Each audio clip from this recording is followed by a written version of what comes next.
Early morning at Belfast Airport, and the first visit of a sitting American president to Northern Ireland was underway.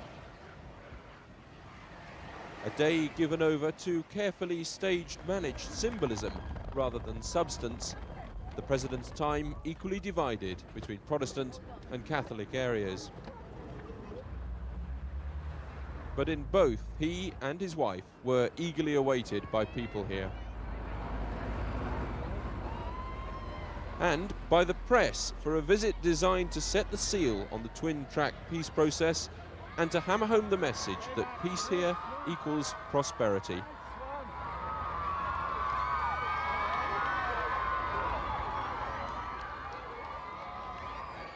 So Mackey's engineering plant in West Belfast was the venue for the president's speech, where successful cross-community employment policies, expansion and jobs have gone hand in hand. Also hand in hand to introduce the president, a Protestant schoolboy and Catholic girl, Catherine Hamill. My first daddy died in the Troubles. It was the saddest day of my life. My Christmas wish is that peace and love will last in Ireland forever. And now, ladies and A possibility given new momentum by the 11th hour talks between London and Dublin, establishing the twin-track peace initiative, buying time and buying hope. This twin-track initiative gives the parties a chance to begin preliminary talks in ways in which all views will be represented and all voices will be heard.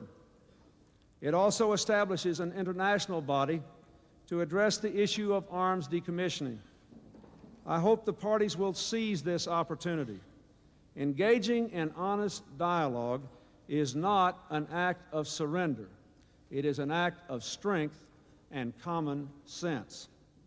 And yesterday's gunman, he said, can become tomorrow's statesman. Violence has no place at the table of democracy and no role in the future of this land.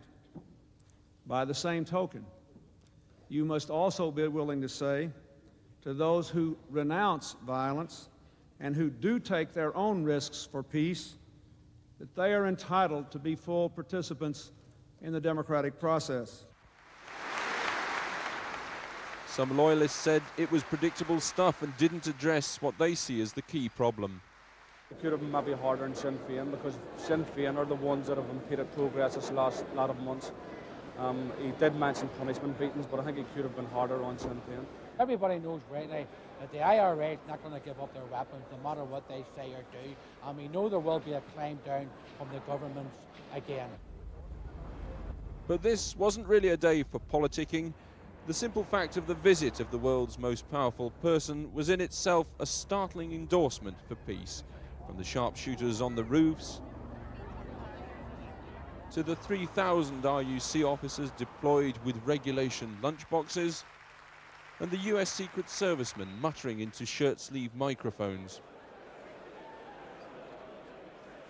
with their mobile units to relay messages concerning the president's security. On the loyalist Shankill Road, Bill and Hillary bought flowers and apples. I nearly fainted, said the fruit seller. Very, very shocked. I'm very shocked, very nervous. It was a wonderful experience, just to meet him. Outside, opinions divided. I don't think much. What good does he do us? He should stay in his own country. There's enough to do over there without coming over here. I thought it was great, so I did. I never thought he would come, so I never. And I didn't even know he was coming today. He's an awful nice man.